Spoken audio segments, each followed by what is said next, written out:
Muy buenas tardes, buen provecho, bienvenidos a la emisión en directo de Noticiero Guatevisión. Yo soy Pamela Valdés y le estaré compartiendo las noticias más destacadas nacionales e internacionales. Quédese con nosotros, arrancamos con información.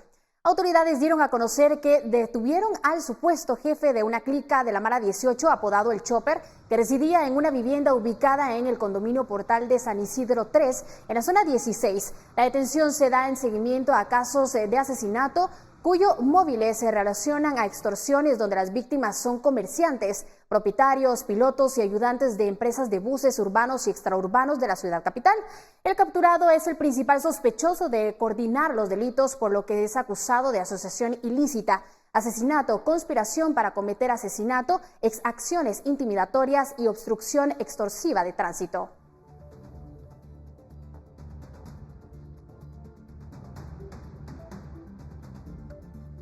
Y luego de un allanamiento que inició ayer en la tarde en una casa cerrada ubicada en la zona 8 del municipio La Esperanza, Quetzaltenango, personal de la División Especializada en Investigación Criminal de IC, con apoyo del Ministerio Público, aún continúan con la diligencia en ese prostíbulo. De manera preliminar se reporta que un adolescente de 16 años fue remitido a la Procuraduría General de la Nación, así también el decomiso de teléfonos celulares, CPU, monitores para cámaras, facturas, cheques bancarios, listados con movimientos bancarios y dinero en efectivo.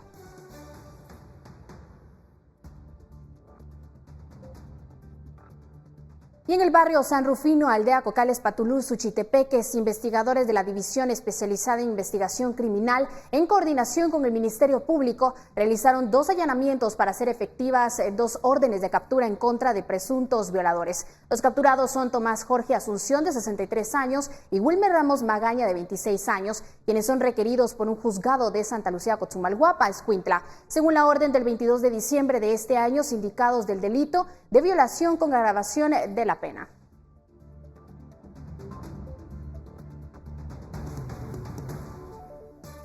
Y agentes de la Subdirección General de Análisis de Información Antinarcótica detuvieron anoche a 3 personas en la 31 calle y 26 avenida de la colonia Santa Elisa, zona 12 de la ciudad capital, quienes viajaban en un taxi con 15 bolsas que contenían 15 kilogramos de marihuana.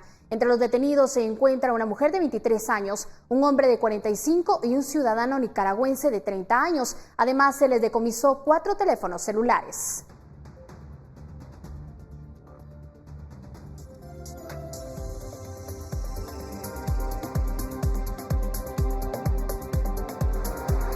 Le compartimos imágenes del tránsito a esta hora de la tarde en 4 Caminos, zona 17. Se reporta un accidente de tránsito a quienes se dirigen por la vía en dirección hacia zona 5 para que usted pueda tomar precaución o pueda tomar vías alternas. Por favor, se les sigue recomendando que tomen mucha precaución a la hora de conducir y como puede observar en las imágenes, aparentemente la persona afectada es un motorista.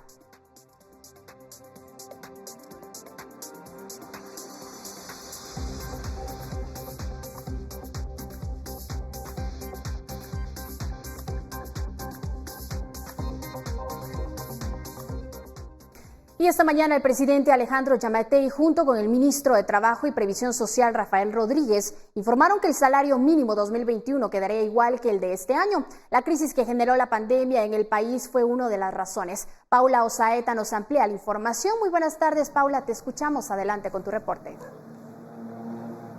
Sí, Pamela, buenas tardes. Esta información fue publicada por el Ministerio de Trabajo y Previsión Social esta mañana en el Diario Oficial y es el Acuerdo 250-2020 que establece el salario mínimo para las distintas actividades del 2021. El gobierno ha decidido no hacer cambios y dejarlo igual que el salario de este año. Como Ministerio de Trabajo encontramos que Guatemala ha sido de los países que más resiliencia ha demostrado para afrontar la crisis. A pesar de ello, según datos del Instituto Guatemalteco de Seguridad Social, a septiembre de este año hay 5.8% menos afiliados que el año pasado, lo que evidencia un retroceso del número de cotizantes al Seguro Social que tuvimos en el año 2016. Se espera que el Producto Interno Bruto del país cierre en un crecimiento negativo de 1.5 según el Banco Central. Además, de 2016 a 2019 se ha incrementado el salario mínimo en un 5% en promedio.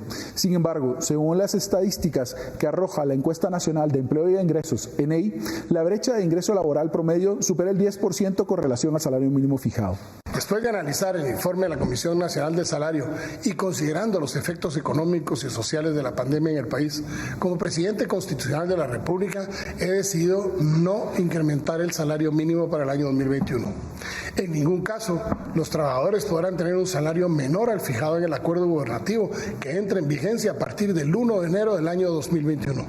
Guatemala ha sido uno de los países que más resiliencia ha demostrado para afrontar la crisis provocada por la pandemia del coronavirus y que ha tenido el menor crecimiento negativo dentro de toda la región. Solo para darles un ejemplo, a nivel latinoamericano somos el primer lugar.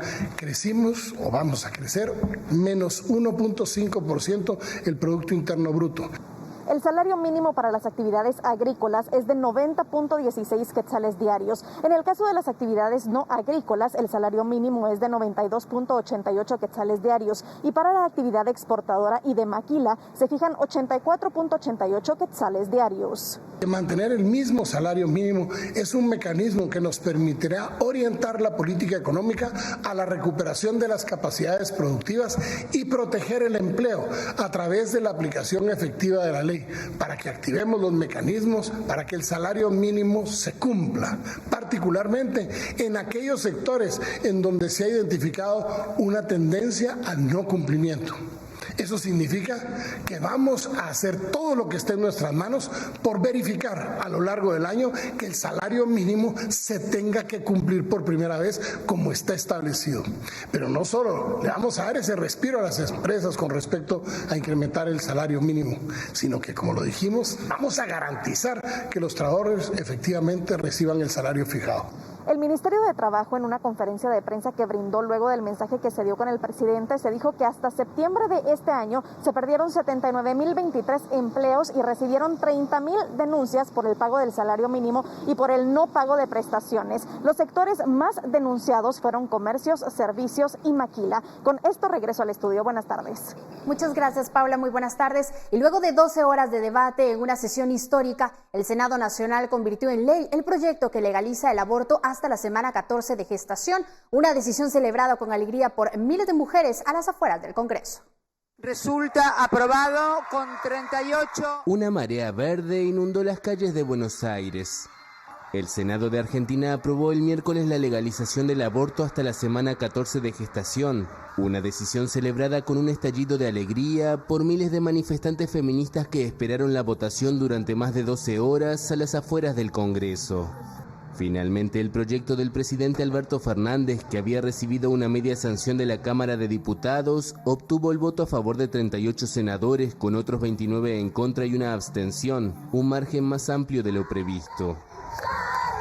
Para mí es un día histórico, para mí es una lucha de todas las compañeras y de las que ya no están. Es un día de victoria, es un día que hay que festejar, pero esto tiene que reglamentarse. Y esto tiene que salir, y esto tiene que tener política pública, y esto tiene que estar acompañado por el Estado. Ahora siento que la marea verde lo posibilitó y que esto se va a trascender a América Latina entera. La votación fue recibida con enorme decepción por la oposición a la interrupción voluntaria del embarazo, que adoptó el color celeste. Este movimiento tuvo como abanderadas a la Iglesia Católica y a la Alianza Cristiana de Iglesias Evangélicas, que esperaban un resultado como el de 2018, cuando el Senado rechazó un proyecto similar. El presidente celebró la legalización en Twitter y destacó que con el aborto seguro, legal y gratuito, la Argentina es hoy una sociedad mejor que amplía derechos a las mujeres y garantiza la salud pública. Hasta ahora el aborto solo se permitía en caso de violación o de peligro de vida para la mujer, basándose en una legislación de 1921. El gobierno calcula que se practican entre 370.000 y 520.000 abortos clandestinos anuales, en un país de 45 millones de habitantes. Desde la restauración democrática en 1983, hubo más de 3.000 mujeres muertas por abortos inseguros. Argentina se convirtió en el país más grande de América Latina en legalizar el aborto, que también está permitido en Uruguay, Cuba y Guyana, así como en Ciudad de México. Y deslizamiento de tierra causa conmoción en Noruega, ya que ha dejado un saldo todavía por determinar de damnificados, pues unas 15 personas están desaparecidas y otras 700 han sido evacuadas. Un fin de año trágico en Noruega. Un deslizamiento de tierra en una pequeña ciudad al norte de Oslo hirió a una decena de personas y destruyó varias viviendas. Unos 700 habitantes fueron evacuados de sus casas y las autoridades intentaban contactar con una veintena de personas de las que no tenían noticias. Estamos evaluando lo que ha sucedido y el equipo de respuesta a desastres nos informará. Lo primero y lo más importante, mis pensamientos están con los afectados directamente por esto. Hay muchos que no se han contabilizado. Este es un gran desastre. Los medios locales afirmaron que el fenómeno impactó en 21 hectáreas. El jefe de operaciones de rescate dijo que los ciudadanos llamaron a los servicios de emergencia asegurando que sus casas enteras se estaban moviendo y describió la situación como grave. Y una avalancha de críticas y reclamos ha obligado al gobierno cubano a reducir el aumento de la tarifa eléctrica que debía comenzar a regir en enero próximo. Aunque la subida seguirá adelante, ya no alcanzará los precios que se habían previsto inicialmente. Veamos los detalles. El gobierno de Cuba anunció el lunes su decisión de reducir el fuerte incremento a la electricidad previsto para 2021. El presidente Miguel Díaz-Canel había dado a conocer a principios de diciembre un paquete de medidas económicas que entrarán en vigor el primer día del año próximo y acompañarán la unificación de las dos monedas que actualmente rigen en Cuba, un sistema único en el mundo. El paquete incluye aumentos salariales de hasta 525% en el caso del salario mínimo y de 450% para las pensiones. Sin embargo, también fueron anunciados fuertes incrementos en los precios de productos y servicios, entre ellos la electricidad.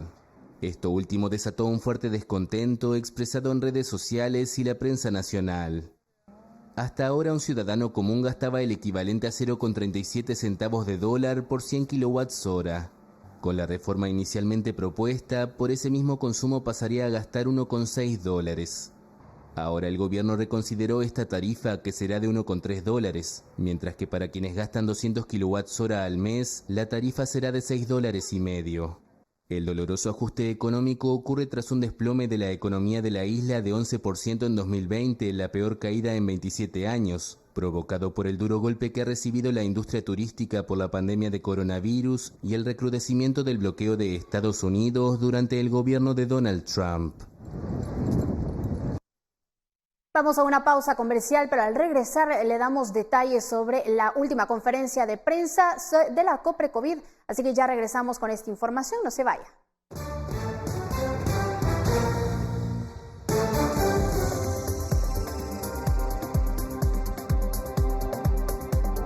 Ya estamos de regreso, gracias por continuar en sintonía de Noticiero Guatevisión y le compartimos las imágenes del tránsito a esta hora de la tarde en el periférico y calzada Aguilar Batres. Y como puede observar en pantalla, el tráfico bastante lento, bastante pesado, seguramente puede deberse a que las familias guatemaltecas aprovechan el fin de año para visitar la costa sur. Esto es en dirección hacia Villanueva.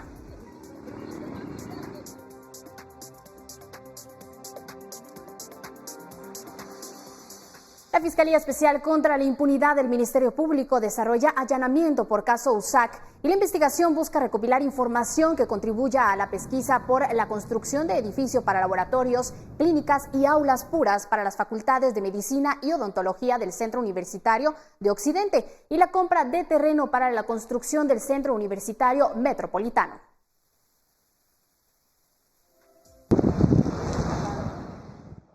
Y este día la COPRECOVID detalló cuál es la situación de la pandemia en el país. Andrea Domínguez está con el director de la COPRECOVID y nos da los detalles. Muy buenas tardes, Andrea, te escuchamos. Muy buenas tardes, así es, y es que este día el director de la COPRECOVID, el doctor Edwin Asturias, brindó una de sus últimas conferencias de prensa al frente de la COPRECOVID, en donde detalló cuál es la situación del país ante la pandemia, pero también cómo están ya avanzados los procesos para la adquisición de la vacuna contra el coronavirus. Doctor, muy buenas tardes, que nos pueda indicar cuál es en este instante la situación del país, teniendo en cuenta que ya estamos ante la segunda ola de casos de coronavirus y qué se espera para las próximas semanas. Bueno, esperamos para las próximas semanas continuar la escalada que hemos estado viendo, sobre todo en la meseta central. Cuando hablamos de la meseta central son los departamentos de Guatemala, Escuintla, Zacatepeques, El Progreso, por ejemplo, que nos están mostrando un aumento de la positividad y un aumento del número de casos. El número de pruebas que estamos haciendo en estos lugares es bastante bueno, que nos permite saber que esa ola va en camino. Qué tan intensa va a ser va a depender de cómo la población ayude a controlar este contagio a través del uso de mascarilla constante, a través de evitar esos eventos públicos y aglomeraciones que nos promueven el contagio y el realmente tratar de mantenerse en grupos pequeños, en su burbuja, que hagan que esa transmisión no ocurra. Nos preocupa también el suroccidente del país. Retaloleo está mostrando un aumento de casos, mientras que otros municipios van a la baja. Doctor, dentro de las cosas que también se habla y se tiene sobre la mesa es la adquisición de las vacunas. ¿Cómo va en este momento el proceso para las mismas con el mecanismo COVAX? Pero también ya se ha hablado sobre el poder adquirirlas de forma directa. ¿Por qué no pensar en esto desde hace tiempo atrás, verdad? Cuando se empezaron ya a ver que se estaban realizando las pruebas para realizar estas vacunas y hacerlo ya hasta el siguiente año, que pudiese tomar mucho más tiempo para poder realizar compras directas. Bueno, primero Guatemala se adhirió al mecanismo COVAX relativamente temprano. Desde julio se iniciaron las cartas de entendimiento con COVAX y COVAX ya tiene asegurado para nosotros suficiente vacuna para cubrir al 20% de la población, o sea, 3.37 millones de guatemaltecos.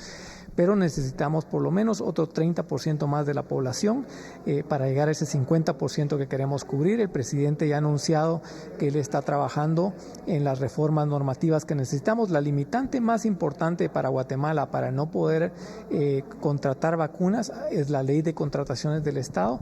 Esperamos que con estas reformas que el presidente está estimulando ya le permita al Ministerio de Salud poder salir a hacer esos contratos que necesitamos. Mientras esa reforma no exista, no existe manera de que el Estado pueda salir a la contratación de vacunas. Doctor, aparte de las vacunas, también un tema muy importante a hablar es que en este momento ya estamos en una segunda ola de casos y viendo el incremento que se esperaría para enero o febrero. Recomendaciones puntuales que en este momento usted ya haya dejado sobre la mesa para la ministra de Salud, Amelia Flores, a tomar en cuenta si estos casos siguen subiendo. Bueno, recordemos que la COPRECOVID trabaja a través de un directorio, la ministra de Salud es la presidenta de ese directorio y se ha trabajado ya algunas recomendaciones con ellos que incluyen tanto el hecho de que continuemos con toda la estrategia de encajonamiento y atención primaria, pero si las cosas se pusieran mucho más difíciles, hay posibilidades de restringir algunas actividades, sobre todo eventos públicos y aquellos lugares donde se promueve el contagio, como los bares y algunos restaurantes nocturnos, probablemente aumentar, digamos, el tiempo que tiene la ley seca para poder, digamos, evitar que esos contagios ocurran y finalmente tratar de combinar a la población a que se mantenga en grupos pequeños, menores de 10 personas que sabemos que promueven menos el contagio que si permitimos que las personas se reúnan en grupos de 20 o más personas. Doctor, básicamente este 31 de diciembre finaliza ya la COPRECOVID. ¿Cuáles han sido estos alcances que se lograron en estos 7 meses desde que usted está al frente de la misma? Bueno, esperamos que la población y tanto el Estado haya sentido que la COPRECOVID vino como un organismo técnico a tratar de ayudar a esas recomendaciones que tenían que darse. Creemos que se trabajó mucho en la parte de aumentar la capacidad de diagnóstico del país a través de estrategias innovadoras que después fueron copiadas por otros países. Trabajamos en unas estrategias de atención primaria a través de los centros de bienestar respiratorio con la Municipalidad de Guatemala y otras municipalidades. Se trabajó toda la parte de ensayos y protocolos y finalmente también se trabajó en el plan estratégico de vacunación que ha estado siendo apoyado. Así que hay todo un trabajo que creo que se ha desarrollado en estos 7 meses. La COPRECOVID hizo esto con un presupuesto del cual gastó el 33% de lo que le fue asignado y creemos que fue un equipo profesional completamente dedicado y que esperamos que estas actividades y capacidades pasen ahora al Ministerio de Salud para que sea más fortalecido. Cuando hablamos de este 33% que la COPRECOVID gastó de su presupuesto, ¿a cuánto asciende este monto que se les había sido asignado y el monto que básicamente fue el que ustedes gastaron? Bueno, a la Coprecovid se le asignaron 3.5 millones de quetzales para la operación del año 2020. De esto se gastaron 1.18 millones de quetzales. Realmente durante este tiempo fue muy eficiente el gasto en hacer las cosas que debíamos hacer y no gastar en recursos que no deberíamos gastar. Muchas gracias, muy amable. Esto es parte de lo que ya el director de la Coprecovid, Edwin Asturias, ha señalado que fue parte de los alcances que se obtuvieron al frente de la misma, pero también cuáles son ya las recomendaciones que se dejan sobre la mesa para que la ministra de Salud, Amelia Flores, junto a su equipo puedan tomar, en dado caso, continúe el incremento de casos de coronavirus, teniendo en cuenta que en este momento hay una positividad de al menos 21% de todas las pruebas que se realizan en el país. A ello se suma también que uno de los mayores retos que aún sigue enfrentando el gobierno es la estigmatización que tienen las personas para llegar a realizarse las mismas a los centros de salud o a los lugares en donde en este instante se están realizando las mismas. Con imágenes de María José Bonilla, yo regreso con ustedes a Estudios Centrales. Reporto para Noticiero Guatevisión, Andrea Domínguez. Gracias por tu reporte, Andrea. Muy buenas tardes. Conocemos ahora la actualización de casos de COVID en el país. El Ministerio de Salud reportó este miércoles otros 879 casos nuevos de coronavirus para hacer un total acumulado de 137.166 desde el inicio de la pandemia. En las últimas horas se confirma la muerte de 22 pacientes más, con lo que la cifra en todo el país es de 4.803 decesos. La cantidad de casos recuperados estimados es de 125.630. Finalmente, los casos activos estimados son de 6.733 y se efectuaron 5.403 pruebas en las últimas horas para detectar posibles contagios del COVID-19. Esta actualización corresponde al 29 de diciembre de las 0 a las 23 horas con 59 minutos.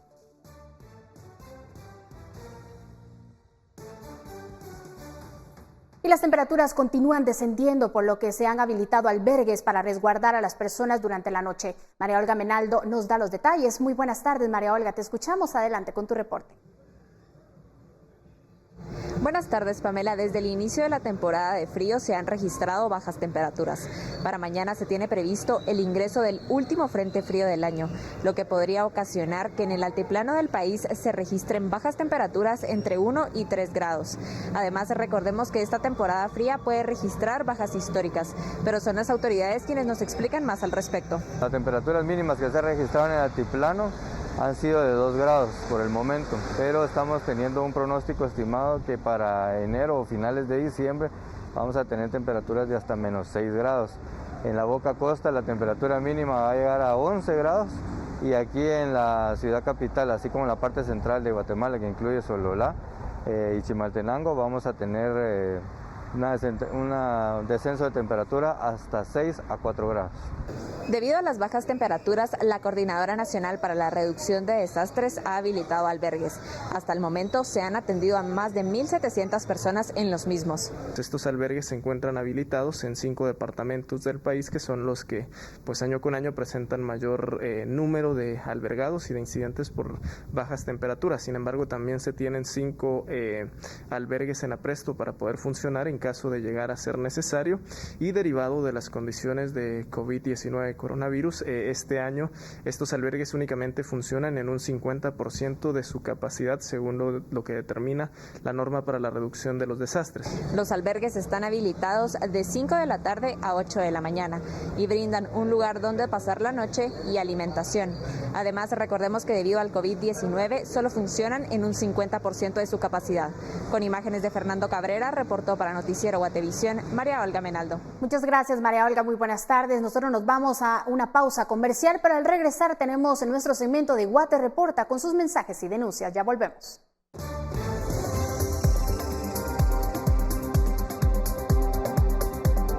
Ya estamos de regreso y le compartimos las imágenes del tránsito a esta hora de la tarde, ubicado en el paso del nivel de Tecunumán, y como puede observar en las imágenes, las personas quienes se dirigen a la Montúfar, hay un tránsito ligero, mientras las personas, los vehículos que transitan del Obelisco hacia el Trébol, existe afluencia vehicular.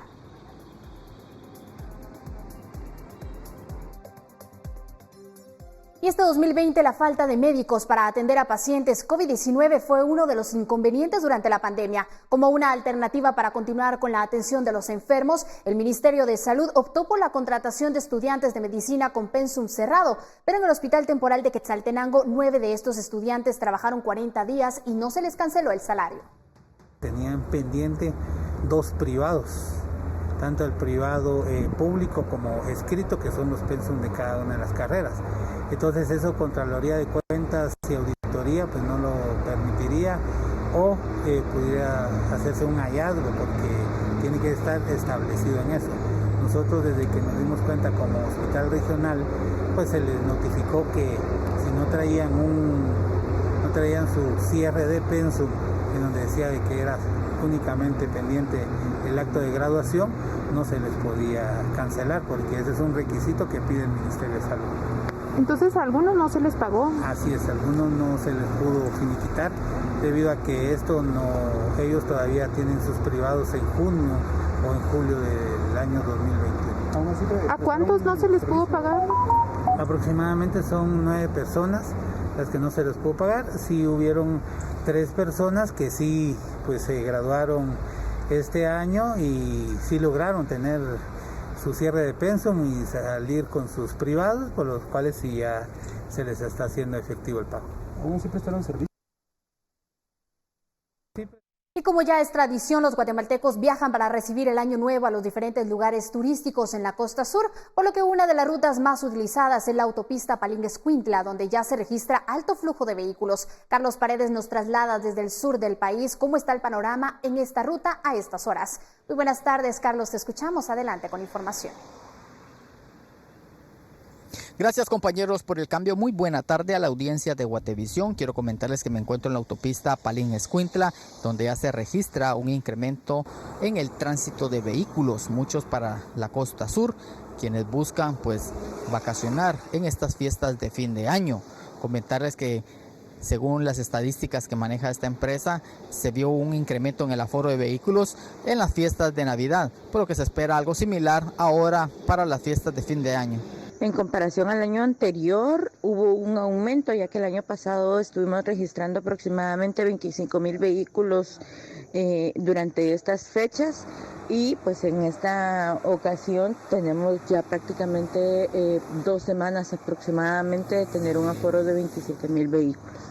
Resaltar de que ya se realiza toda la logística para poder agilizar el paso por estas garitas de cobro. Sin embargo, algo que resaltan quienes la administran es que muchos de los atrasos se debe a que todas las personas viajan en el mismo horario, lo que satura en mucho pues el paso por las garitas. Otra de las situaciones es de que los usuarios esperan hasta estar ya en las garitas para tener el dinero en mano para poder hacer su pago, para utilizar esta importante vía de comunicación, por lo que hacen estas recomendaciones. Pues para eso nosotros hemos implementado diferentes puestos de cobro. Tenemos 24 personas laborando de 8 a 5 de la tarde para el cobro del peaje en diferentes turnos. Tenemos 12 garitas habilitadas cobrando simultáneamente, y pues esperamos que para ahorita el 30 y 31 el aforo aumente aproximadamente a 30,000 vehículos. Otra de las recomendaciones que se hace es de que puedan respetar el límite de velocidad, que es de 80 kilómetros por hora, y evitar conducir bajo efectos de licor. Esta es la información que les tenemos desde Escuintla para Noticiero Guatevisión. Carlos Paredes. Muchas gracias, Carlos. Muy buenas tardes. Nosotros damos paso a nuestro segmento de Guate Reporta con sus mensajes y denuncias. Muesli Brugen es una opción nutritiva y sabrosa. Combina frutas frescas y secas, cereales integrales y semillas. Aporta energía y un buen número de beneficios para la salud. Presenta. Comenzamos con el video que nos compartieron los guatemaltecos Walter Maldonado y Javier Samayoa desde Minnesota, Estados Unidos. Nuestros televidentes envían un mensaje a los guatemaltecos para que sigan luchando tal y como lo hacen los migrantes guatemaltecos en el referido país. Muy buenas tardes, Guatevisión. Estamos aquí con el señor Javier Samayoa. Bueno, definitivamente estamos acá por necesidades, superación, como todos los guatemaltecos que han emigrado a Estados Unidos. Y bueno, pues estamos acá compartiendo con Walter, acá en su casa, también inmigrante. pero que ha tenido pues historias de éxito, una historia de éxitos como muchos guatemaltecos que han puesto en alto el nombre de Guatemala. Que el señor aquí va a hacer una biografía del máximo goleador en toda la historia del fútbol guatemalteco en la segunda división, don Oscar Sims. Y él es un escritor y está saliendo adelante acá en Minnesota. Un saludo a todos allá, a la gente de Guatemala. Ahora damos paso a los reportes de nuestros televidentes que nos enviaron imágenes de nacimientos navideños que elaboraron en sus hogares. Así lo hizo Eduardo de Ciudad de Guatemala, la familia Ixcoy Herrera de Huehuetenango, Pedro Pop y familia de Santa Catarina Pinula, Cristian Franco de Palines Cuintla, Manuel González del barrio San Miguel Hualán Zacapa y la familia Pacay Cal de zona 6 de Ciudad Capital. Cabe destacar que los nacimientos guatemaltecos son elaborados con diferentes figuras y decorados de una forma muy diversa. Algunos incluyen frutas o plantas de la época, otros agregan instrumentos autóctonos o prendas típicas propias de la cultura guatemalteca. Porque llegó Navidad.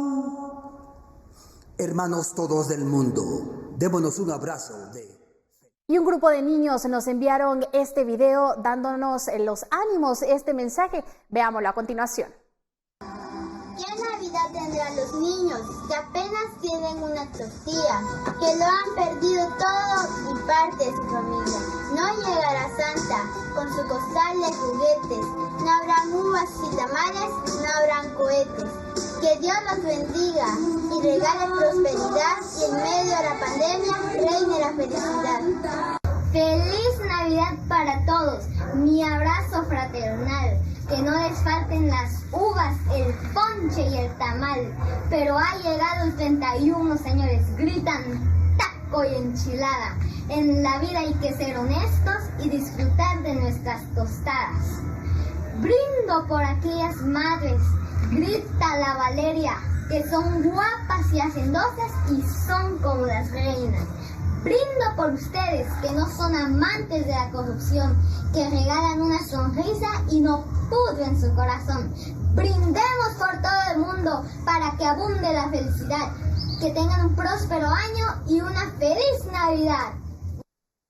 Muesli Brujen, una excelente opción si padeces de estreñimiento. Encuéntralo en La Torre, Walmart y Pais. Presentó. Vamos a una nueva pausa comercial, pero al regresar le hablamos y le contamos los detalles sobre la distribución de la vacuna contra el COVID-19 a nivel mundial. Ya regresamos. Ya estamos de regreso y le compartimos imágenes del tránsito a esta hora de la tarde en la calle Martí 15 Avenida Zona 6 y como puede observar en pantalla existe congestión vehicular a quienes desean salir de la ciudad capital en dirección hacia el Atlántico.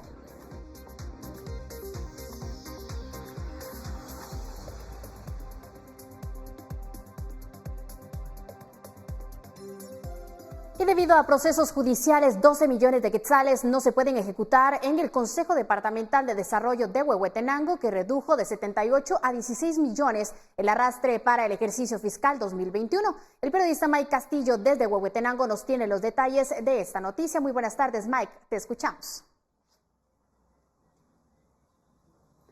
Muy buenas tardes, qué gusto poder saludarlo a través de Noticiero Guatevisión. La ejecución del Consejo Departamental de Desarrollo ha superado lo que se ejecutó en el ejercicio fiscal 2019 al llegar al 90%, de lo cual es un éxito según las autoridades, y es que hay 12 millones del total de 180 millones que tiene este CODEDE que no se pueden ejecutar, pues los proyectos están con algún proceso legal. Esto ha permitido entonces que en este año se logre superar por mucho las metas de ejercicios anteriores. Según el gobernador, la gestión conjunta entre alcaldes y todos los funcionarios del sistema de consejos de desarrollo ha permitido alcanzar estos logros. En el departamento se ejecutaron 152 millones de quetzales, lo que representa un 90% de estos proyectos. De manera global, si tomamos en cuenta estos 12 millones de quetzales, que son proyectos que ya vienen de arrastre, tenemos una ejecución superior al 84%. Esto es muy importante y muy significativo para el departamento porque habíamos tenido ejecuciones bastante bajas en los últimos años y esto representaba pues un estancamiento en el desarrollo y en la reactivación económica del departamento. Por lo tanto, creemos nosotros que aunque no estamos completamente satisfechos porque aún no tenemos un saldo que no pudimos ejecutar, hemos tratado de hacer el mayor esfuerzo en coordinación con los equipos municipales, los equipos de Consejo de Desarrollo y desde el tema político también haciendo la incidencia necesaria para que estos procesos pudieran avanzar. El funcionario asegura que esos 168 millones que se lograron ejecutar durante este ejercicio fiscal representan un avance significativo, sobre todo porque las comunidades han tenido proyectos este año, pero lo es más porque para el siguiente ejercicio fiscal, es decir, para el 2021, las municipalidades podrán tener la totalidad de su presupuesto para poder planificar los nuevos proyectos a ejecutarse el próximo año. Es la información que yo tengo a esta hora. Con ello voy a regresar con ustedes a los estudios. Desde Huehuetenango reporta Mike Castillo, Noticiero Guatevisión. Muchas gracias, Mike. Muy buenas tardes. Y el Consejo Departamental de Desarrollo de Quiché cerrará el año con un 83% de ejecución de un presupuesto desembolsado de más de 179 millones de quetzales. Faltando un día, quedaría por ejecutar más de 35 millones de quetzales, los cuales serían enviados al Fondo Común, afectando especialmente a proyectos comunales. Las autoridades de gobernación responsabilizan a la pandemia del COVID-19 y a cambios administrativos por la muerte del director ejecutivo, mientras los representantes de la sociedad civil señalan como responsables a los alcaldes y al gobernador. Municipios como Chichicastenango, quien es el que menos ejecutó, perdería más de 8 millones de quetzales de 19 millones de quetzales que se le asignaron, el cual no se ejecutó. El fondo que les asignan a cada municipio. Hay municipios que sí ejecutan un 50, 60%, pero lo más lamentable, hay municipios de que solo ejecutan el 10%. ¿Por qué digo lamentable? Porque este fondo regrese al Fondo Común. Entonces, como quien dice, ¿verdad?, de que Quiché no tiene necesidad. Yo como pueblo quichés, como la voz del pueblo, quiero exigir al gobierno y a Finanzas que tomen en cuenta las necesidades de los pueblos indígenas, porque somos los pueblos indígenas, somos los más vulnerables. Vamos a información internacional y el presidente electo de Estados Unidos, Joe Biden, señaló el martes que el plan de vacunación del gobierno actual está retrasado y se comprometió en avanzar en la dirección correcta cuando asuma el poder. Escuchemos. El esfuerzo para distribuir y administrar la vacuna no está progresando como debería. Hace unas semanas la administración Trump sugirió que 20 millones de estadounidenses deberían estar vacunados para finales de diciembre. Mientras solo quedan unos días de diciembre, tan solo 1 millón han sido vacunados. Y el ritmo de programa de vacunación, si continúa moviéndose así, va a tomar años, no meses, para vacunar al pueblo estadounidense. Sin embargo, el presidente saliente Trump respondió en Twitter asegurando que no se le podía responsabilizar por los retrasos en el programa y que ahora los estados eran responsables de la administración de las vacunas. Y en otras noticias, Cuba está en capacidad para inmunizar a la población cubana contra el COVID-19 y lo hará con su propia vacuna en el primer trimestre de 2021. Veamos los detalles. Cuba se prepara para inmunizar a toda su población contra el nuevo coronavirus con su propia vacuna. Se avisora un nivel de progreso que permite volver a afirmar lo que he dicho varias veces, nuestro compromiso con una parte importante de la población cubana esté vacunada en el primer semestre del año. Beres hizo la afirmación el martes ante el presidente cubano Miguel Díaz-Canel durante una visita al IFB, donde se elaboran 2 candidatos vacunales contra la COVID-19, Soberana 01 y Soberana 02, en fase 1 y 2 de pruebas respectivamente. En enero se vacunarán a cerca de 1,000 voluntarios en las diferentes formulaciones de Soberana 02 y se prevé que otras 150,000 personas participen en la fase 3 en La Habana. Es un desafío duro, es un reto difícil, a tal punto que no hay ningún país del tercer mundo metido en esto, solos nosotros. Y no tenemos ningún atraso con relación al resto del mundo. También se avanza en las negociaciones para desarrollar la fase 3 de ensayo clínico de Soberana 02 en otros países debido a la baja prevalencia de COVID-19 en la población cubana. El Centro de Ingeniería Genética y Biotecnología también trabaja en otros 2 candidatos vacunales contra la misma enfermedad denominados Mambisa y Abdala. El Programa Nacional de Vacunación para toda la infancia cuenta con 11 vacunas contra 13 enfermedades. 8 son fabricadas en Cuba. Sinopharm, farmacéutica china de propiedad estatal, ha anunciado este miércoles que una de sus vacunas contra el COVID-19 ha concluido la tercera y última fase de ensayos clínicos. Este prototipo, el primero en completar la etapa de experimentación en el país, ha manifestado una tasa de eficacia del 79%, una cifra inferior a las reivindicadas por sus competidores Pfizer y Moderna. El laboratorio chino Sinopharm anunció el miércoles que una de sus vacunas contra el coronavirus será eficaz en un 79%. Ante una situación relativamente controlada en su territorio, la compañía llevó a cabo la fase de pruebas en otros países donde la circulación del virus continúa siendo intensa. China ha invertido mucho en la puesta a punto de los inmunizantes, de los que prometió hacer un bien público mundial. En este momento hay 5 proyectos chinos en la tercera fase de ensayos clínicos. Sinopharm no precisó si esas pruebas se habían terminado para esta primera vacuna. El grupo indicó que presentó una solicitud de homologación ante las autoridades. El porcentaje de eficacia informado es inferior al de las vacunas de los laboratorios Pfizer-BioNTech y Moderna, ambos superiores al 94%. El británico AstraZeneca, asociado a la Universidad de Oxford, afirmó por su parte que su vacuna tiene una eficacia del 70%, pero que podría alcanzar el 100% con 2 dosis. Y el Reino Unido autorizó el miércoles el uso de la vacuna del COVID-19 desarrollada por AstraZeneca Oxford, con la que espera acelerar considerablemente su lucha contra la pandemia, disparada en el país desde la aparición de una nueva cepa mucho más contagiosa. El Reino Unido autorizó el miércoles la vacuna contra el coronavirus desarrollada por el grupo británico AstraZeneca y la Universidad de Oxford. Tras la recomendación de la Agencia Británica del Medicamento, las autoridades esperan acelerar la campaña de inmunización lanzada a principios de diciembre. El país se convirtió en el primero en aprobar esta vacuna, muy esperada por razones prácticas. Por un lado, su costo es más bajo que el de las que ya se están implementando, poco menos de $3.50 por dosis. Otra de sus ventajas es que puede ser conservada a la temperatura de un refrigerador entre 2 y 8 grados Celsius, a diferencia de las fabricadas por Moderna y por Pfizer-BioNTech, que solo pueden almacenarse a largo plazo a temperaturas muy bajas, menos 20 grados Celsius en el primer caso y menos 70 en el segundo. Es importante tener en cuenta que la vacuna no protege de inmediato.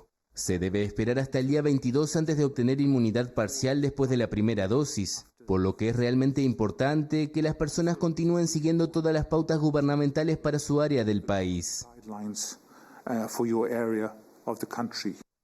El gobierno británico encargó 100 millones de dosis de esta vacuna, de las cuales 40 millones estarán disponibles de aquí a finales de marzo. AstraZeneca asegura que será capaz de fabricar 3.000 millones de dosis de su vacuna para todo el mundo en 2021. Vamos a una nueva pausa comercial, pero al regresar le compartimos información sobre la actividad de diferentes volcanes en el territorio nacional. Ya regresamos con esta información.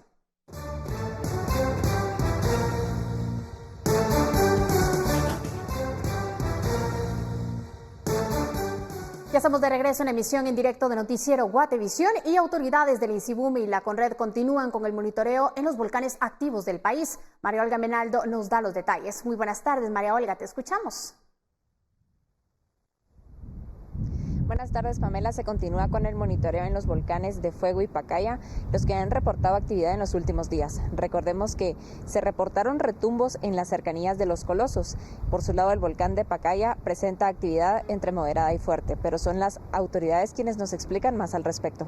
Aún es visible el flujo de lava que presenta en el flanco suroeste, además de explosiones de tipo estromboliana que se han generado en un intervalo de tiempo de alrededor de 20 cada 2 horas. En cuanto a los retumbos que presentas, han sido audibles en un rango de 25 kilómetros a la deriva del mismo coloso. Por su lado, el volcán de Fuego también reporta actividad entre moderada y fuerte y se reportan retumbos en un rango de 25 kilómetros alrededor del coloso.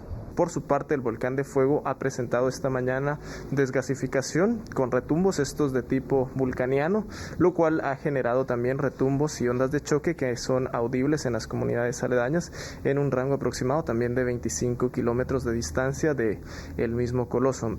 Según la información que se comparte por parte de las diferentes coordinadoras municipales, hasta estos momentos no se ha registrado caída de ceniza en áreas aledañas. Aunque ambos volcanes mantienen actividad entre moderada y fuerte, esto continúa estando en el rango normal y no se reporta caída de ceniza en ninguna de las comunidades aledañas. Con imágenes de Byron García, reportó para Noticiero Guatevisión, María Olga Menaldo. Muchas gracias, María Olga. Muy buenas tardes. Y la polémica envuelve nuevamente a Neymar por los rumores sobre la organización de una supuesta fiesta de fin de año en Río de Janeiro, aunque su asesoría lo niega y asegura que el astro brasileño recibirá el 2021 con su familia.